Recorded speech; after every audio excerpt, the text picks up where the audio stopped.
Baik, terima kasih. Selamat pagi, Assalamualaikum warahmatullahi wabarakatuh. Salam sejahtera untuk kita semua. Yang saya hormati Ibu Supriyati selaku Kepala SD Negeri Jaya 01, yang saya hormati Bapak Radhi selaku komite serta tamu undangan yang berbahagia. Berikut juga anak-anak yang saya banggakan. Terima kasih sekali lagi atas kehadirannya, atas kerawahannya telah memenuhi undangan kami untuk acara pada siang hari ini tentang pemetaan aset. Seperti apa yang disampaikan oleh Ibu Supriyati bahwa ini bukan sekedar tugas saya untuk saya unggah di LMS di program guru penggerak, tetapi memang harus nyata saya laksanakan di sekolah. Salah satunya adalah pemetaan aset sekolah.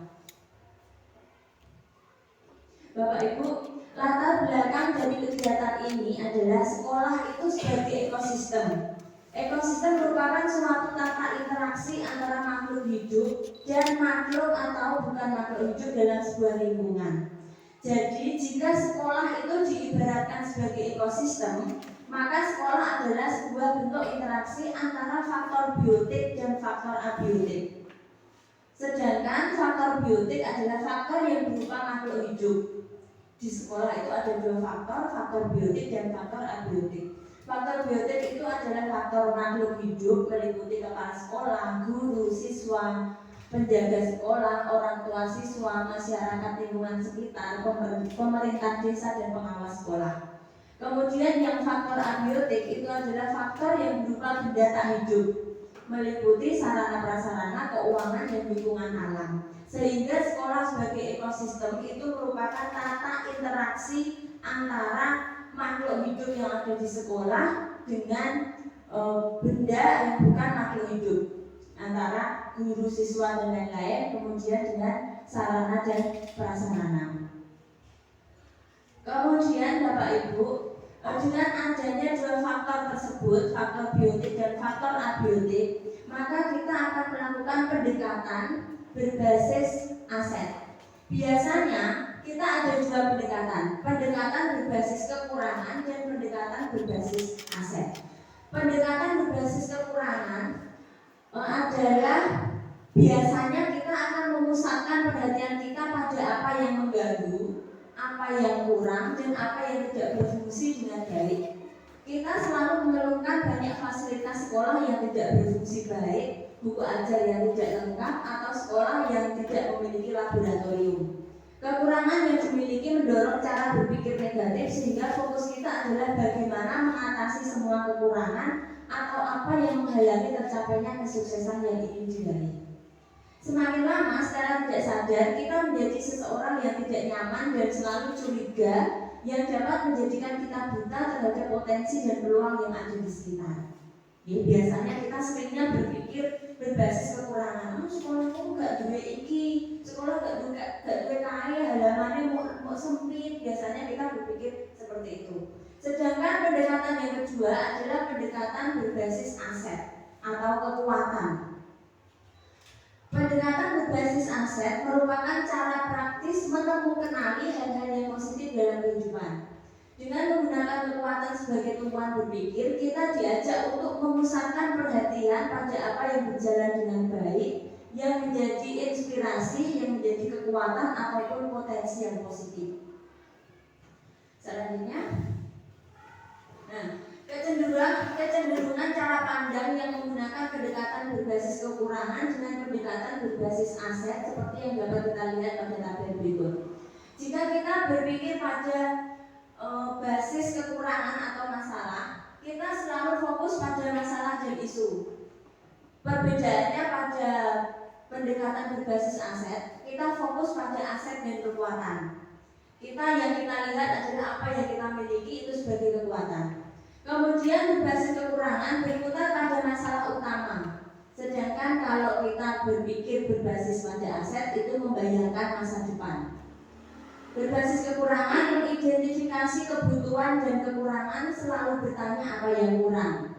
Sedangkan berbasis pada aset berpikir tentang kesuksesan yang telah diraih dan kekuatan untuk mencapai kesuksesan tersebut. Berbasis pada kekurangan, fokus mencari bantuan dari sponsor atau institusi lain. berbasis pada aset, mengorganisasikan kompetensi dan sumber daya atau aset dan kekuatan. Kemudian berbasis pada kekurangan, merancang program atau proyek untuk menyelesaikan masalah. Sedangkan jika kita melakukan pendekatan berbasis pada aset, kita akan merancang sebuah rencana berdasarkan visi dan kekuatan. Kemudian berbasis pada kekurangan, kita mengatur kelompok yang dapat melaksanakan proyek. Sedangkan ketika kita berpikir menggunakan basis aset, kita akan melaksanakan rencana aksi yang sudah diprogramkan. Jadi Bapak Ibu, kira-kira menurut panjenengan kita lebih enaknya, lebih mudahnya kita berpikir melakukan pendekatan berbasis kekurangan atau berbasis pada aset? Menurut panjenengan? Aset, betul. Kita lebih gampangnya, lebih mudahnya kita melakukan pendekatan berbasis pada aset karena semuanya yang sudah ada kita gunakan sebagai kekuatan. Nah, Bapak Ibu, dengan latar belakang yang seperti itu tadi, karena pada dasarnya sering atau jarang, kemudian disengaja atau tidak, bahkan disadari atau tidak, kita lebih sering berpikir dengan kecenderungan berpikir berbasis pada kekurangan. Ya, biasanya kita seperti itu. Apa maju lomba, aku sengaja sopo, gurune gak iso, kok nek nekakno pelatih kok ono kok bayar, danane kok endi. Biasanya kita berpikir seperti itu. Kita tidak, terkadang kita melupakan bahwa kita punya aset. Nah, di dalam sebuah komunitas, aset dalam sebuah komunitas di sekolah khususnya, kita ada 7 aset. Kita punya 7 kekuatan. Yang pertama modal manusia, yang kedua modal sosial, yang ketiga modal politik. Modal politik ini bukan berarti tentang partai-partai ya, tetapi tentang bagaimana kita bekerja sama dengan institusi lain, misalnya dengan puskesmas, dengan koramil seperti itu.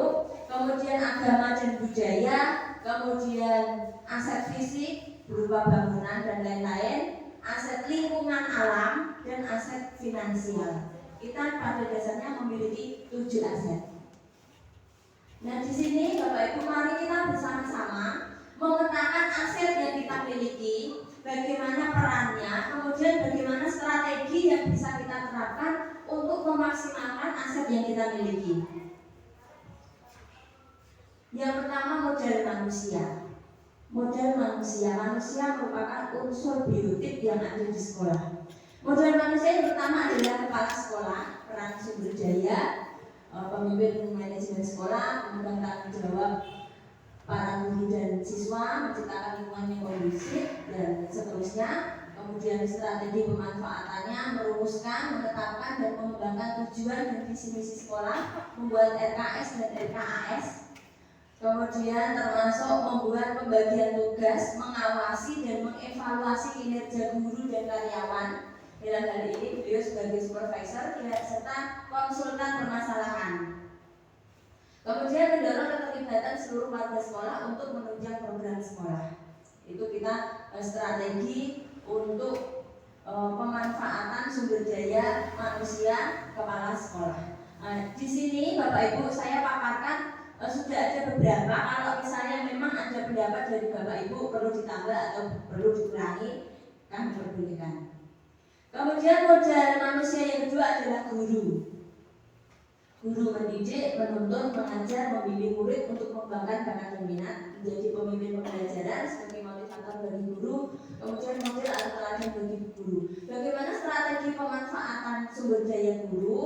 Guru harus melakukan pembelajaran yang berpihak pada murid, kemudian mendisiplinkan diri sebagai panutan murid, mengikuti pelatihan untuk pengembangan kompetensi dan tenaga administrasi sekolah. Bapak Ibu, guru itu tidak hanya pulang, tetapi juga harus bisa sebagai tenaga administrasi sekolah, menjadi bendara bos, pengelola aset, operator dan TU. Dan bahkan guru itu terkadang mendadak menjadi ahli maca Arab, menjadi ahli kitobat, menjadi ahli tari. Itu guru, sangat profesional Pak Adi guru. Harus. Bahkan menjadi ahli nyanyi, kadang niku nek nyanyi niku kelatih nyanyi iso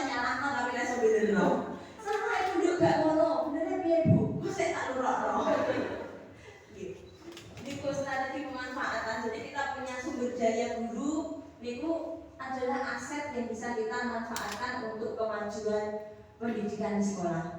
Kemudian CGP calon guru penggerak, menggerakkan komunitas praktisi, kemudian mengelola program sekolah sebagai prakarsa perubahan.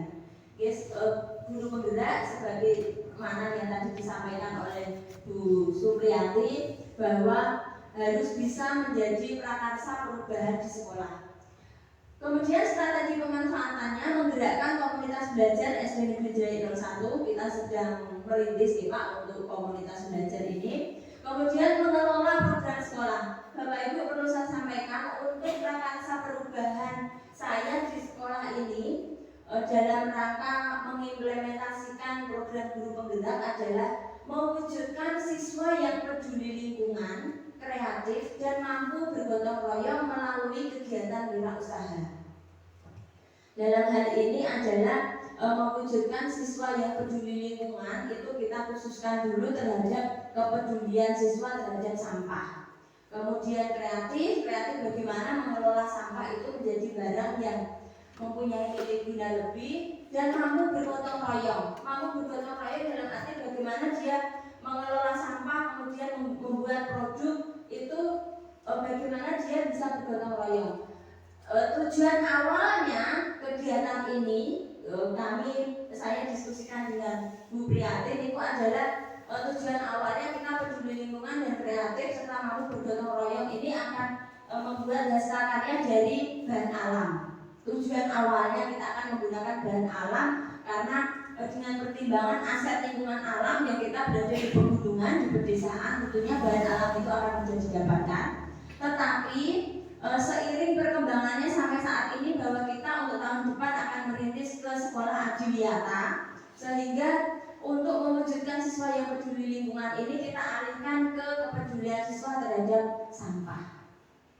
Karena untuk sekolah adiwiyata itu tidak hanya sekolah yang sejuk penuh tanaman, tidak, tetapi juga termasuk yang bebas dari penggunaan plastik, bebas dari sampah plastik. Untuk itu untuk program ini, kegiatan wirausaha ini nanti kita akan masukkan ke ekstrakurikuler Hastakarya dengan tujuan awal tetap menumbuhkan kepemimpinan pada murid. Jadi nanti kegiatan ini adalah akan dikelola oleh murid dengan memperhatikan 3 aspek kepemimpinan murid, yaitu voice, choice, dan ownership. Bagaimana nanti murid mempunyai pendapat, Bu ini harusnya dibuat seperti ini, Bu aku mau. Kemudian untuk yang pilihan anak boleh memilih, aku mau membuat ini Bu pakai bahannya yang ini, itu nanti terserah. Dan kepemilikan murid, jadi program itu nanti adalah miliknya murid, sehingga dengan pilihannya sendiri, dengan pendapatnya sendiri, guru hanya memimpin, mendampingi, mereka akan merasa memiliki bahwa ini programku. Seperti itu.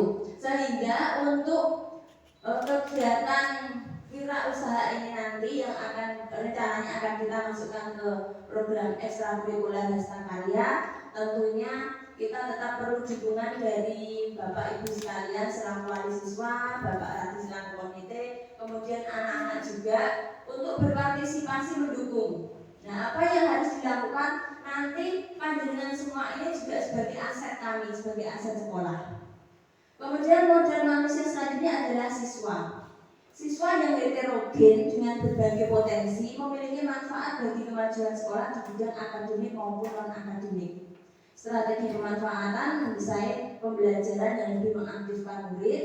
Kemudian kita sebagai guru harus mendorong kepemimpinan murid di sekolah, memberikan pembelajaran sosial emosional, melaksanakan pembelajaran berdiferensiasi dan mendorong murid mengikuti kegiatan ekstrakurikuler sesuai bakat dan minat. Komite sekolah sebagai lembaga pemberi pertimbangan dalam penentuan dan pelaksanaan kebijakan pendidikan di satuan pendidikan, sebagai lembaga pendukung baik yang berwujud finansial, pemikiran maupun tenaga dalam penyelenggaraan pendidikan di satuan pendidikan.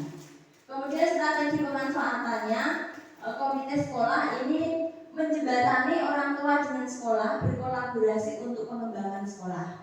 Kemudian mendorong tumbuhnya perhatian dan komitmen masyarakat terhadap penyelenggaraan pendidikan, evaluasi dan pengawasan terhadap kebijakan program, penyelenggaraan dan keluaran pendidikan. Pak Adi jangan sungkan-sungkan, jangan ewok-ewok mengevaluasi sekolah. Bu kurang ini tugasnya komite sekolah. Kalau kita tidak mendapat cambukan seperti itu, kita tidak mengetahui kesalahan kami, Pak, kekurangan kami merasa pokoknya bener kami. Tetap baik pokoknya. Jadi kami menerima dengan terbuka saran, kritik, evaluasi dari komite sekolah. Kemudian yang ketiga adalah mendorong tumbuhnya perhatian dan komitmen masyarakat terhadap penyelenggaraan pendidikan. Komite sekolah, mari bersama-sama bagaimana bisa menumbuhkan perhatian dan komitmen masyarakat terhadap penyelenggaraan pendidikan, sehingga jangan ada mbok aku kan urusan sekolahan, ora urusan desa. Sekolahan nggih padha, mbok aku kan urusan desa, ora urusan sekolahan. Tetapi pemerintah desa itu adalah aset sekolah, milik sekolah. Lanjut Bu. Kemudian model manusia selanjutnya adalah pengawas sekolah, kemudian dinas kecamatan, kemudian orang tua siswa. Nah, ini orang tua siswa. Orang tua siswa itu juga aset dari sekolah, peran sumber dayanya mendukung program sekolah, kemudian memotivasi anak dengan mendampingi saat belajar di rumah, kemudian memfasilitasi kebutuhan belajar anak. Buat Ibu. Strategi pemanfaatan berkolaborasi dengan sekolah dalam bidang pendidikan karakter anak di rumah. Ya Bapak Ibu nyuwun sewu, jangan masrahke putrane hanya di sekolahan. Wis kok kalau wis sekolahan kok urusane gurune. Ya Bapak Ibu nyuwun sewu, karena waktu anak itu di rumah dan di sekolah itu lebih panjang di rumah. Jadi kita pihak sekolah mari berkolaborasi untuk pendidikan karakter anak di rumah. Kemudian bekerja sama untuk memantau pendidikan anak di rumah. Memantau. Yang ketiga adalah menjadi narasumber atau guru tamu dalam pembelajaran. Selama ini kita belum pernah termasuk sebagai prakarsa perubahan juga, karena orang tua merupakan aset sekolah, maka kita akan mengambil satu langkah atau satu strategi memanggil orang tua menjadi narasumber atau guru tamu dalam pembelajaran. Jadi nanti saya pulang itu orang tua nih. Berapa Pak Raji? 50%. Kenapa kok 50%? Pengalaman sebenarnya kan Gitu. Begini, kita dalam pembelajaran kita itu tugasnya adalah menuntun anak sesuai dengan kodratnya.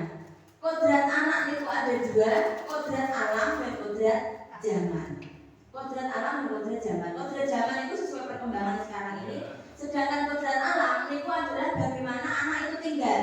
Jika dia tinggal di pedesaan, ya kita sesuaikan dengan lingkungan yang ada di desa. Jika anak tinggal di perkotaan, pembelajaran kita sesuaikan dengan lingkungan di perkotaan. Menjadi narasumber atau guru tamu dalam pembelajaran. Karena lingkupnya dan saya boten kok bagaimana lingkupnya anak-anak ini tinggalnya di desa, tinggalnya di kampung, ya, orang tuanya juga Tegal, alas, sawah. Niku kita banyak pembelajaran kontekstual di sana. Misalnya tentang cara menanam padi, kita bisa memanggil orang tua murid. Bu, terangno Bu, jelaskan caranya nandur padi. Nek gurune niku malah tidak terpercaya ora tau tandur. menanam ya boleh. Usaha menanam boleh. Nanti kita sesuaikan karena itu tadi dengan latar belakang menurut filosofi Ki Hajar Dewantara bahwa kita itu guru itu menuntun anak. Udah setuju ya Pak? Ya ini intinya untuk narasumber atau guru tamu itu yang sesuai dengan keahlian orang tua juga Pak. Jadi kita bisa tetap ya ini kira-kira siapa yang ahli, orang tua yang ahli ini. Betul. Terus itu ada sisi baiknya, karena apa? Anak zaman sekarang ini kan biarpun sekolah kadang kan jenis nasib ya. Ada yang bisa kerja loh sing ora. Nek ora didik ngono kadang kita kan duduk di tempat orang dengar petani orang ini sangat bagus itu. Mohon dikembangkan Itu kita sesuaikan dengan kodrat alam anak. Dan terus nanti kita pas pembelajaran misalnya teknik menjahit, kita panggil orang tuanya yang tukang jahit atau masyarakat sekitar. Termasuk tadi seperti apa? Hastakalia itu kan juga di sini ada beberapa orang tua yang memang ahli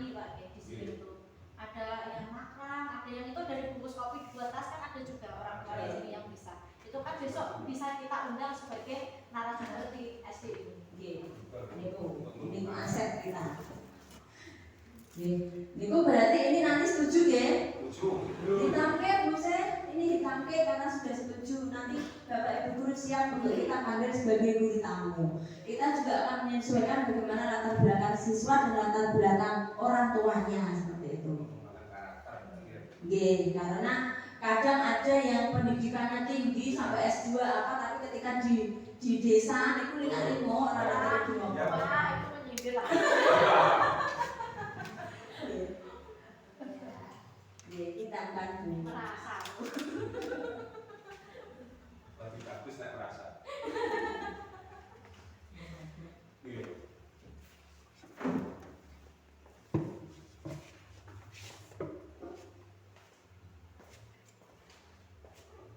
Kita lanjut, model selanjutnya adalah masyarakat sekitar. Masyarakat di lingkungan sekitar sekolah itu juga aset kita.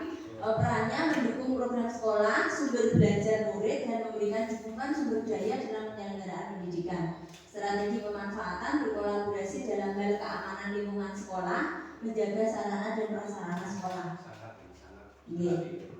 Kemudian pelibatan masyarakat dalam kegiatan sekolah, misalnya sebagai narasumber kegiatan. Lanjut. Untuk ini Bu Nabi, untuk yang masyarakat sekitar, seperti di sini kan ada itu apa? Polides ya, ada polides bidan. Itu bisa kita manfaatkan untuk suatu saat misalnya kita memberi sosialisasi tentang kebersihan atau kesehatan seperti itu untuk anak-anak. Selain itu juga mungkin kita bisa memanfaatkan babin ya, babin. Suatu saat bisa kita undang, diagendakan untuk misalnya jadi pembina upacara, terutama untuk tentang kasus bullying Pak di sekolah ya, untuk menanggulangi mencegah kasus bullying di sekolah. Nanti kita bisa mengundang narasumber dari Pak Babin, dari polisi atau dari Koramil. Oke, terima kasih Bu Pri. Kemudian model selanjutnya adalah model sosial KKG. Ini jelas kami juga rajin mengikuti KKG, kemudian PGRI. Kita menjalin hubungan bersama anggota PGRI sekolah lain untuk meningkatkan kualitas sekolah dan komunitas belajar.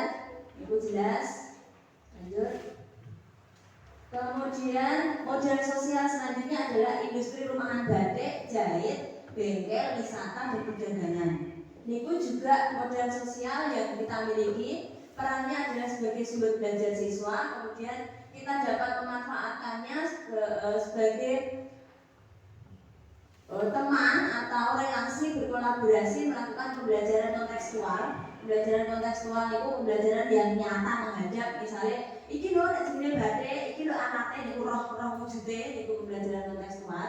Kemudian kita bisa belajar membatik, belajar menjahit, mengelola wisata, bengkel, dan perdagangan.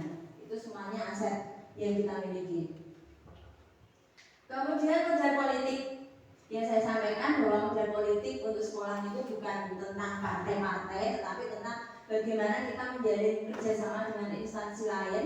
Sumber daya yang pertama yaitu puskesmas, seperti yang tadi disampaikan oleh Ibu Supriyati tentang Polides juga. Niku perannya memberikan pelayanan pemeriksaan kesehatan, melakukan pemeriksaan kesehatan siswa setiap semester, kadang ada bias seperti itu. Kemudian kepolisian, pemeliharaan keamanan dan ketertiban, perlindungan, pengayoman dan pelayanan, bekerjasama dalam kegiatan-kegiatan sosial. Kemudian Koramil memberikan contoh kedisiplinan, kekompakan untuk menumbuhkan persatuan dan kesatuan. Strategi pemanfaatan menjadi inspektur upacara bendera dan memberikan bimbingan atau arahan pada siswa secara berkala. Tadi gitu. Ini juga selama ini kita sudah punya ide seperti ini, tapi kita belum pernah Pak, kita belum pernah mengundang Koramil untuk inspektur upacara atau pembinaan seperti itu belum. Jadi nanti tahun depan semoga kita bisa merealisasikan. Kemudian model politik selanjutnya adalah BKK untuk tempat penyimpanan tabungan siswa, MOU untuk pengelolaan tabungan siswa.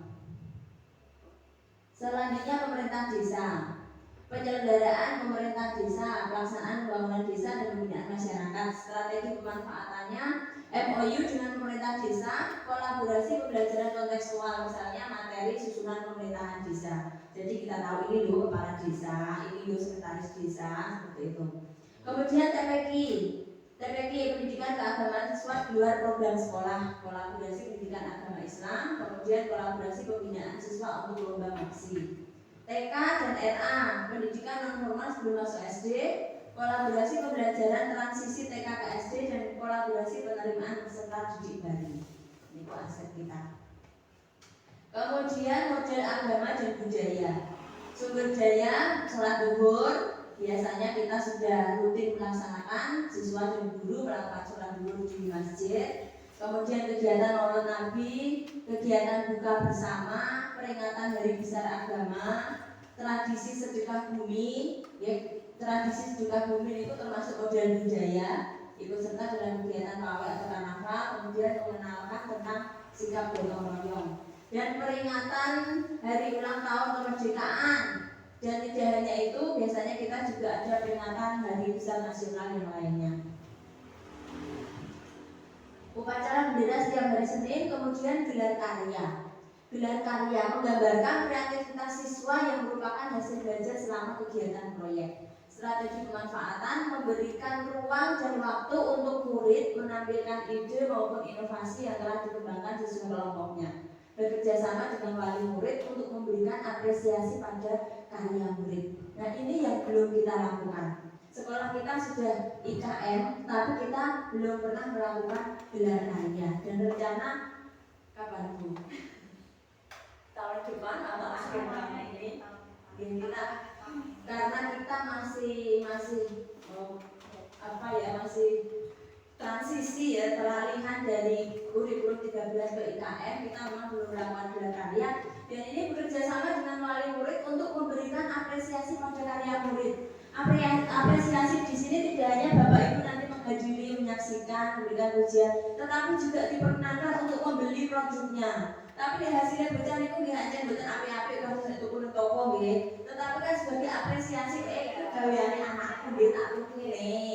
Ya, intinya gelar karya itu bisa berupa pameran karya seni, bisa pentas seni gitu, atau bisa gabungan dari keduanya. Ya, termasuk nanti yang program wirausaha itu, program wirausaha itu selain nanti produknya dipajang di kelasnya masing-masing atau dipajang di sekolah, itu juga nanti kita mengadakan pameran di monggo Bapak Ibu sebagai wali siswa memberikan apresiasi dengan membeli. Nanti saat rumah-rumah lah mau WE anaknya tak turune, ibu tak ben seneng barangku kok berharga kok payu gitu. Kemudian kegiatan pramuka dan berkemah saat hari pramuka. Modal agama dan budaya. Kemudian modal fisik sarana dan prasarana. Ruang kepala sekolah kita ada, kemudian ruang guru ada, ruang kelas. Sarana belajar mengajar dan berkreasi bagi murid untuk mengembangkan bakat dan minatnya. Menciptakan suasana interaksi belajar yang kondusif, aman dan nyaman. Memfasilitasi kebutuhan belajar murid, menciptakan pembelajaran yang berdiferensiasi, dan mengatur dan menata ruang kelas semenarik mungkin. Nah, ini ruang kelas, ruang kelasnya Bapak Ibu kan boten nenggoni tiap dino. Niki bocah. Nah, bocah iki kalau saya 6 tahun wis manggon kok drai. Jadi ya 6 tahun. Nah, sekarang bagaimana pendapat kalian? Kan kalian saiki lulus. Nah, bagaimana kesanmu, pendapatmu, kira-kira kowe itu sesungguhnya pengen ruang kelas yang seperti apa? Pengen yang seperti apa? Pengen yang asinan Bu? Mau yang seperti apa? Masuk menengok. Tetap mesti dalam pikiran mau ruang kelas kok ngene, kudune ndak ono AC-ne, kudune ndak ono kipase.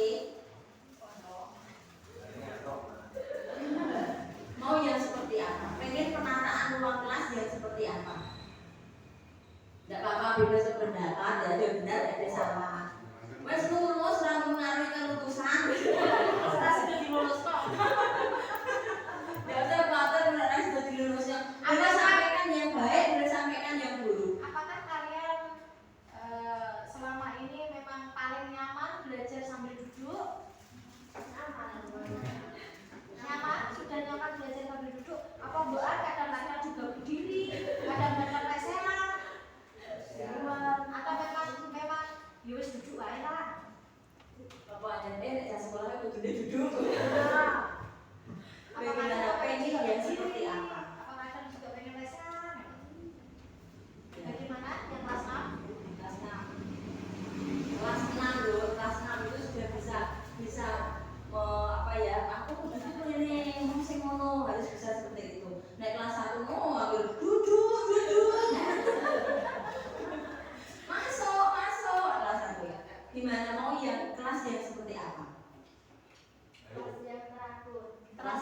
teratur itu sing piye? Nek wis teratur lah nek jane ono siswanya, pokoknya siswanya yang teratur. Ya, terus untuk masalah fisik bangunannya, ruangannya pengen jendelanya kurang akeh, apa jendelanya sing model kepiye, apa mau dicat sing warna apa, apa mau lawangnya sing piro, seperti itu. Nah, kalau berapa aja, apa lampunya kudu sing disco. Iya. Kalau kalian kelas 6 lebih suka kelas pewarnaan ya ini, yang warnanya semua sama, apa yang kayak gini warna-warni? Warna-warni.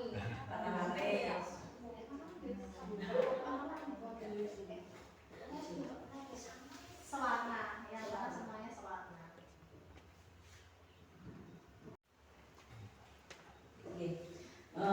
Berarti intinya anak-anak itu ingin kelas yang warna-warni, tentunya yang sejuk mesti ya, yang sejuk itu pasti. Jadi yang agak kotor. Ya, yang nggak kotor, teratur. Lanjut Bu. Orang visi. Jadi harus ada visi. Kemudian model visi selanjutnya adalah perpustakaan. Kita punya perpustakaan tetapi bukan permanen, hanya sebenarnya untuk tempat menyimpan buku. Kita bisa memanfaatkannya dengan menciptakan suasana yang nyaman dan mendekorasi ruangan semenarik mungkin agar pengguna merasa nyaman dalam memanfaatkan perpustakaan, memfasilitasi buku bacaan yang beragam dan lengkap. Ini adalah PR kita untuk menyusun, membersihkan, kemudian menciptakan suasana yang nyaman dan mendekorasi ruangan perpustakaan. Kemudian kantin sekolah, Bapak Ibu, kita tidak punya kantin sekolah, tetapi kita punya kiosnya Mbak Kasri. Nah, itu karena di dalam lingkungan sekolah, jadi kita anggap itu aset kami ya Mbak. Kita aset kami. Peran sumber daya kantin itu membantu pertumbuhan dan kesehatan murid dengan menyediakan makanan yang sehat, bergizi dan praktis, mendorong murid untuk memilih makanan yang cukup dan seimbang, dan memberikan pelajaran sosial kepada siswa. Strategi pemanfaatan, menyediakan makanan yang sehat dan bergizi dengan harga yang terjangkau, kemudian mengurangi membungkus makanan menggunakan plastik, karena nanti kita akan merilis ke sekolah adiwiyata, jadi pakai daun, kalau tidak nanti anak-anak biar dibawa tempat makanan sendiri. Kemudian menciptakan kantin sekolah yang bersih, sehat dan nyaman. Jadi nanti kalau kita sudah masuk ke sekolah adiwiyata, dengan dagangannya jangan yang plastik-plastik. Nah, misalnya kerupuk ya dibungkus plastik, dibungkus ke daun. Ya, niku.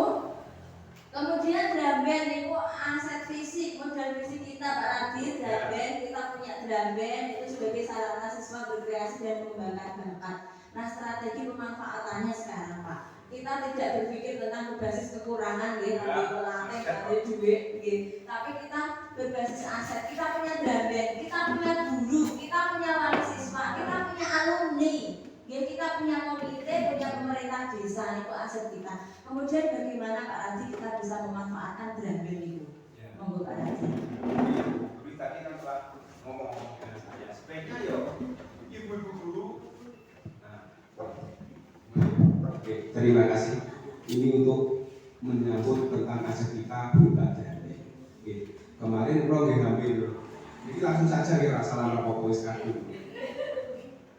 Ini pemikiran saya dengan Bu Bri tadi. Sebaiknya ini PR guru juga, itu pemikiran saya. Gurunya yang istilahnya sekolah. Nah, nanti kalau guru ini sudah pandai, istilahnya setengah isola, dan nanti diajarkan kepada anak kita. Jadi kan kita tidak memikirkan, terus naik undang pelatih dalam ekonomi lah. Plus mendikan itu dengan bahwa kita yang memikirkan aset bukan kekurangan. Kalau kita memikirkan kekurangan, selama pun kita kekurangan karena kita memang dibatasi dengan Yang Maha Kuasa. Terima kasih. Terima kasih Pak Raji selaku komite masukannya tentang drum-band. Ya demikian, kita jangan berpikir tentang kekurangan tetapi tentang aset yang kita miliki. Kita punya guru, kita punya orang tua murid, kita punya alumni yang dari sini juga mereka pernah belajar drum-band juga, pernah tampil di Kabumi, itu aset kita. Dan yang disarankan Pak Raji, gurunya sih ngomong, caranya untuk drum-band. Nek guru itu kan selamanya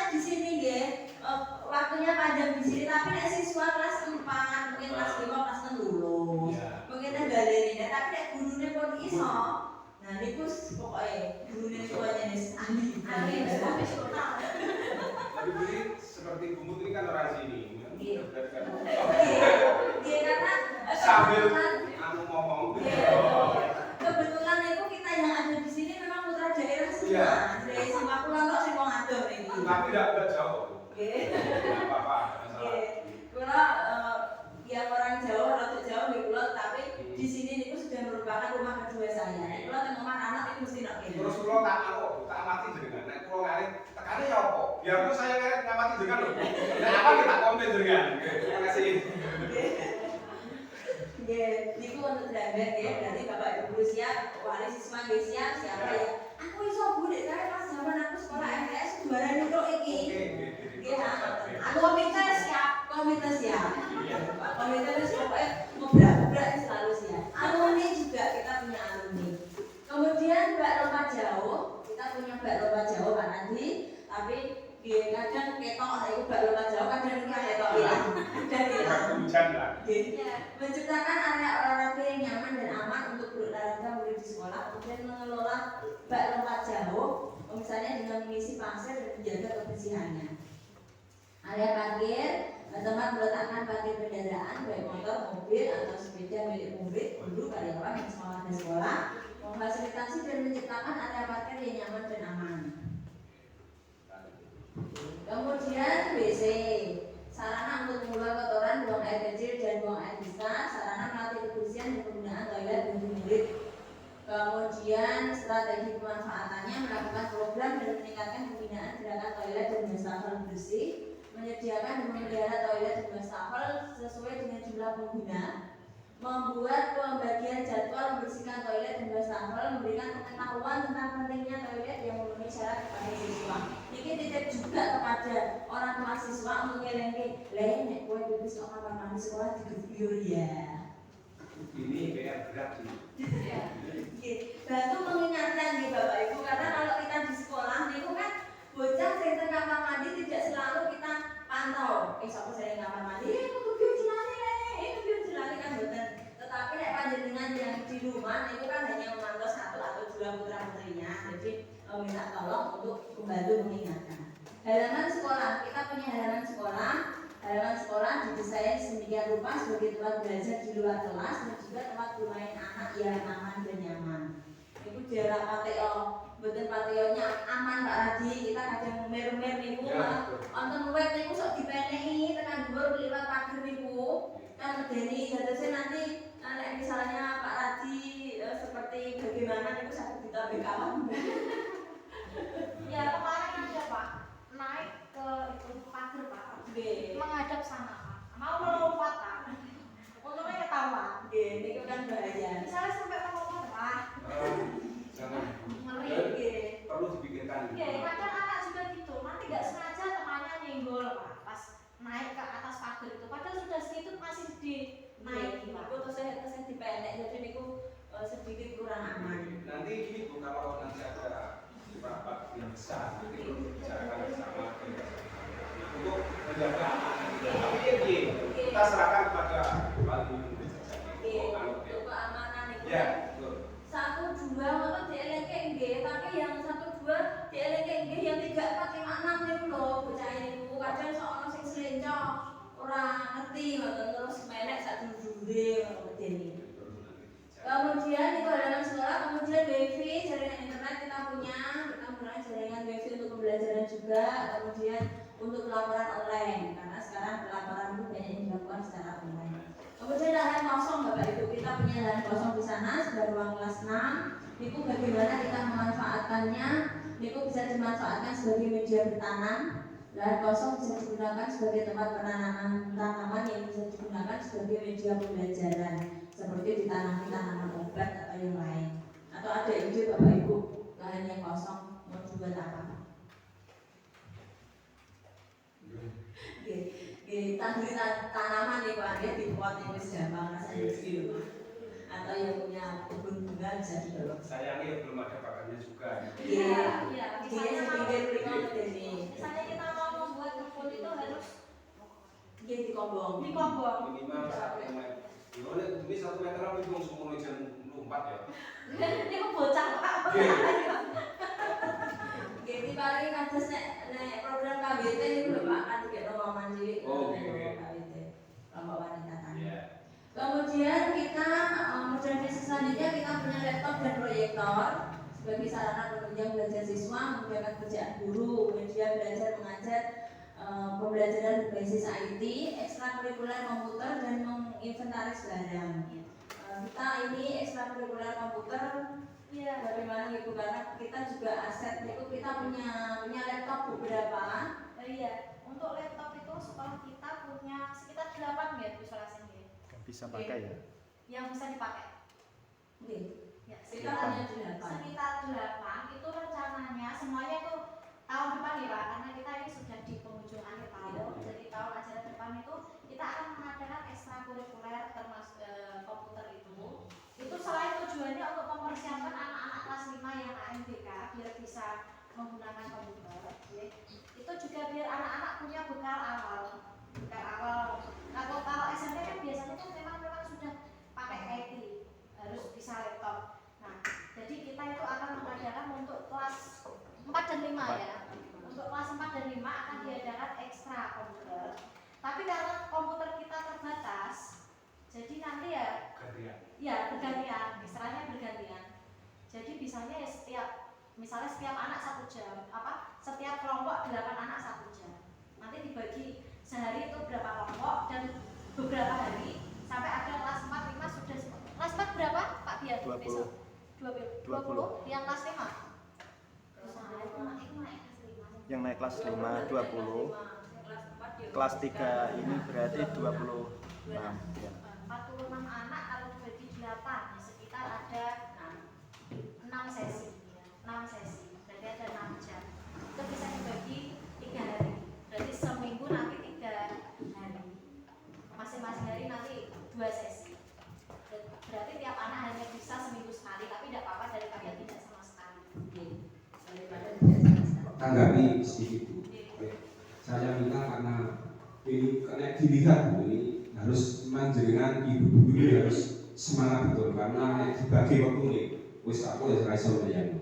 Tetapi harus Bu, jangan sampai lulusan yang akan datang itu saya harapkan lebih baik dari yang ini. Ini PR dengan termasuk. Halo, semangat Bu. Harus Bu Ngapini juga semuanya. Saya beri PR semoga anak-anak yang akan datang ini kita godok supaya tidak kalah dengan putra-putra kita yang sudah pindah. Karena apa? Beberapa kegiatan ini termasuk sore ya Bu. Kalau pagi kita orang jaga gitu. Jadi mau mikir kok ada beberapa kegiatan perlu semangat luar biasa ini. Terima kasih. Naik pagi memang kita khususkan Ya. pembelajaran. Rapat Bu. Oke, terima kasih Pak Rati masukannya, evaluasinya juga. Untuk kegiatan ini memang sudah kita rencanakan di bulan kita akan buat seperti itu. Sekalipun seminggu sekali, kalau tidak bisa nanti caranya berapa ini cara melatih Ini juga Pak, untuk kegiatan-kegiatan sekolah ekstra itu yang sore hari. Kita kan juga menyesuaikan dengan jadwal anak TPG. Jadi itu. Kadang itu TPG kan hampir setiap hari ya Pak. Nah, untuk menyesuaikan itu kita perlu Koordinasi. koordinasi juga dengan TPG. Supaya keadaan waktunya. Misalnya kode lakukan. Iya. Lanjut Bu. Kemudian modal lingkungan sekitar itu juga aset kita. Letak geografi sekolah ini berada di desa wisata. Itu tidak semua sekolah punya lingkungan yang seperti ini. Kemudian desa wisata ini sebagai sumber belajar, sebagai tempat wisata. Strategi pemanfaatan pembelajaran di luar kelas, tempat jelajah alam, tempat berkemah, mengajarkan anak sebagai pemandu wisata. Kemudian siswa berjualan hasil karya atau melakukan pameran hasil karya. Udara di lingkungan sekolah yang bersih merupakan salah satu faktor yang mempengaruhi kenyamanan dalam belajar anak. Strategi pemanfaatan membuka jendela kelas agar sirkulasi udara bisa berjalan lancar dan menjaga lingkungan sekolah agar terhindar dari polusi udara. Kemudian lapangan voli ini desa itu juga aset lingkungan kita sebagai sarana olahraga. Dapat memfasilitasi kegiatan olahraga, kegiatan aktualisasi diri guru dan siswa dalam bidang akademik maupun non-akademik. MOU dengan pengelola lapangan. Kemudian tempat ibadah, ada masjid, wihara, gereja. itu juga aset kita sebagai sumber belajar keagamaan sebagai tempat ibadah, menggunakan tempat ibadah untuk pembelajaran agama secara kontekstual, sehingga anak bisa mengalami langsung yang namanya wihara itu seperti ini, namanya gereja itu seperti ini, dan tidak hanya yang diajak ke wihara itu yang anak beragama Buddha, tidak seperti itu, tapi sebagai pembelajaran kontekstual yang lain juga perlu tahu ini loh tempat ibadahnya agama Buddha seperti ini. Kemudian sebagai sarana studi banding, selanjutnya adalah perkebunan dan persawahan, itu sebagai sumber belajar untuk pembelajaran di luar kelas dan untuk kolaborasi pembelajaran kontekstual. Kemudian modal finansial, Bapak Ibu, keuangan kita di sekolah itu hanya dari BOS, bantuan operasional sekolah. Bantuan yang diberikan melalui dana BOS, yakni berbentuk dana. Dana tersebut dapat digunakan untuk keperluan sekolah seperti pemeliharaan sarana dan prasarana sekolah hingga membeli alat multimedia untuk menunjang kegiatan belajar mengajar. Kemudian strategi pemanfaatannya menerapkan prinsip manajemen berbasis sekolah, yaitu melakukan perencanaan, pengelolaan, dan pengawasan program sesuai dengan kondisi dan kebutuhan sekolah. Dana BOS itu hanya untuk kegiatan operasional sekolah, Bapak Ibu. Tentu saya bukan sakit ibu bangun, saya orang dibangun orang duit BOS itu tidak bisa. Dan terus saya itu Bapak Ibu akan badai pemanggil, sekolah kan tidak dana BOS kok, sekolah itu panik mau lagi dandani. Hanya diperuntukkan untuk operasional sekolah, tugas alat-alat.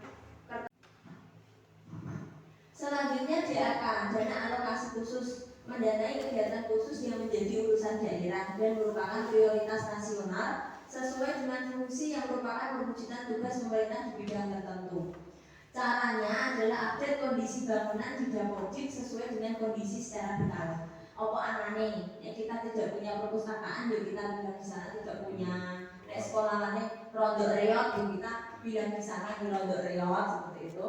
Kemudian melakukan usul DAK melalui korwil atau dinas pendidikan setiap tahunnya. Ini kita setiap tahun sudah usul DAK terus Pak. Ya setiap tahun juga sudah disurvei terus, tapi sampai saat ini belum dapat Pak.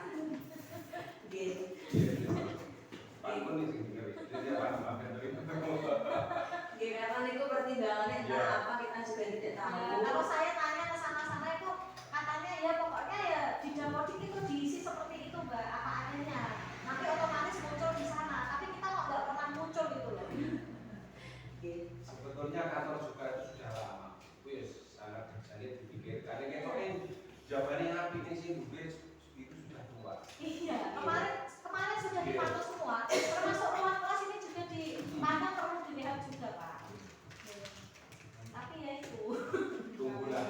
kita menunggu sudah bertahun-tahun. Kan terakhir kita dapat diangkat yang kelas 5, 6 sampai Iya, setelah itu belum dapat sampai sekarang. Itu zaman awal saya di sini juga berarti sampai sekarang. Kemudian infak Jumat, dana kegiatan sosial dan keagamaan sosial.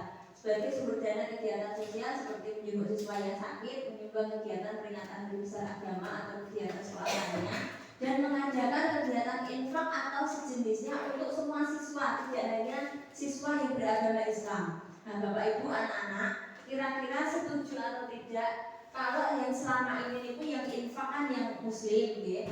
Bagaimana kalau yang lain selain yang muslim kita adakan juga sehingga sama-sama memiliki dana infak dengan istilah yang lain, misalnya mungkin dana paramita atau dana sukarela atau apa, sehingga nanti kalau misalnya ada kegiatan menjenguk siswa yang sakit kita pakai dana itu, kemudian mengadakan kegiatan peringatan hari besar kita menggunakan dana itu biar sama-sama aku ya berdua kok tahu nyumbang di sini, tahu dana di sini itu, karena selama ini kita hanya baru melakukan infak Jumat itu untuk yang siswa yang muslim. Kenapa ya Mbak Tasri misalnya kita yang bukan muslim ayo infak sama-sama ya. Saya kira itu malah lebih bagus karena kan di desa Jaya ini kan potretnya Indonesia kecil, Indonesia ini. Kalau SD ini yang seperti itu kan malah kita malah lebih bagus. Malah memberi karakter anak-anak sekiranya iso podo rune. Supaya tidak membedakan dengan Pak Dara itu dananya cahaya apa duit ya tidak seperti itu. Nanti seperti itu kasih. Gitu. Ya, Bapak Ibu, seperti tadi untuk pemanfaatan aset yang kita miliki, bahwa kita tahu kita punya 7 aset. Mari kita mulai sekarang ya, kita bersama-sama berpikir pendekatan kita berbasis aset atau kekuatan yang kita miliki. Jangan kita berpikir tentang kekurangan. Nah, kekurangan kita banyak, tetapi ternyata aset atau kekuatan yang kita miliki itu justru lebih banyak.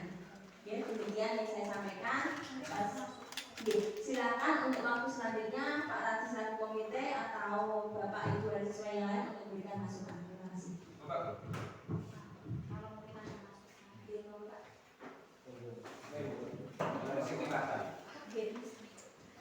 Terima kasih Bu.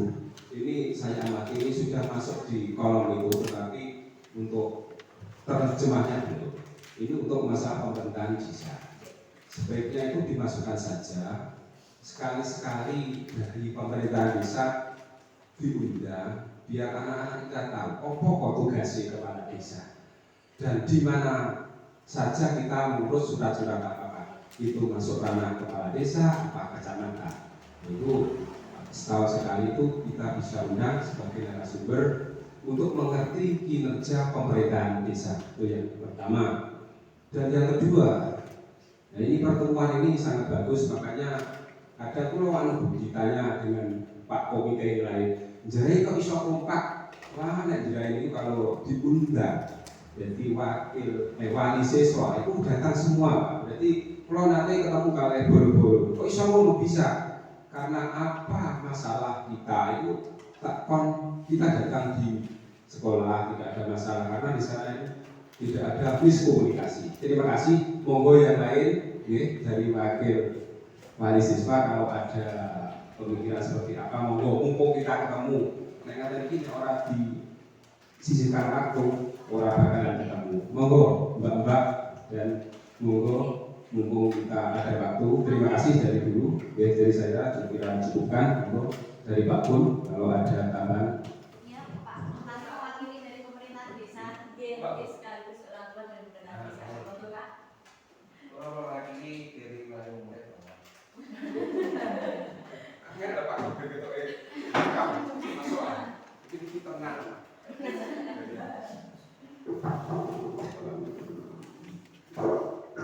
Ya, terima kasih. Saya sebagai wali siswa di sini mengapresiasi dengan kegiatan-kegiatan yang dilakukan di SDN 1. Saya kira ada sangat bagus program-program kerja tentang ngajar mengajar, ya. Kemudian jadi apa Bu Nabi tadi? Guru penggerak. Ini ya, ada guru penggerak kan semangat ya. Jadi gerak itu semangat.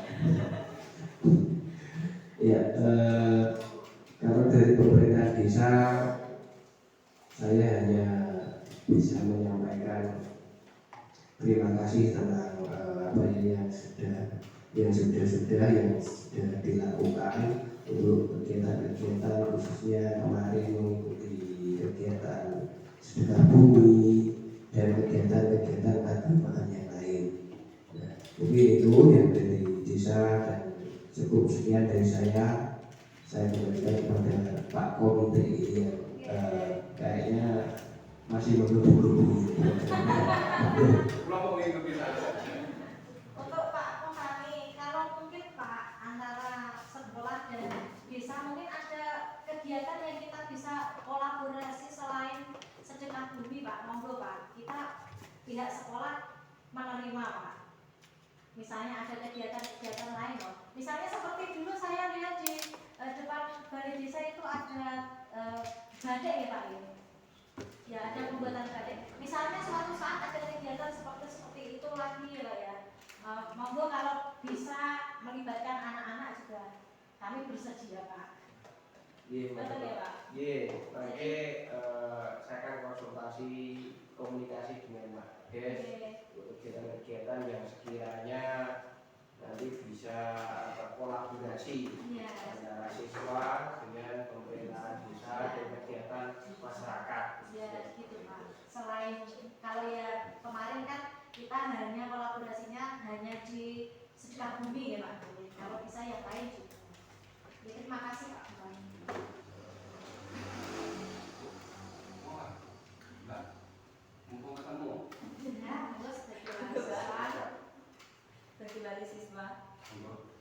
Mungkin ada wali siswa yang bisa membantu kita Mbak. Tapi kan kita ada program bahasa karya atau program yang lain-lain gitu ya. Mungkin dengan bisa, saya bisa begini. Misalnya seperti program bahasa karya itu misalnya ya, kita bisa memasarkan bukan hanya di wali murid saja itu lebih bagus ya Bu Namin. Misalnya seperti itu, ya. Bisa membantu dalam pemasaran. Hal yang bisa di-online kan ya, kita ya itu ya Bu.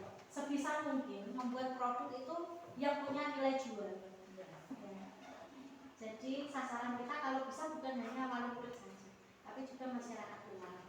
Misalnya kita buat dari kunci atau apa kan bisa dipasarkan. Mungkin dari Bu Asrofa atau Mbak Masri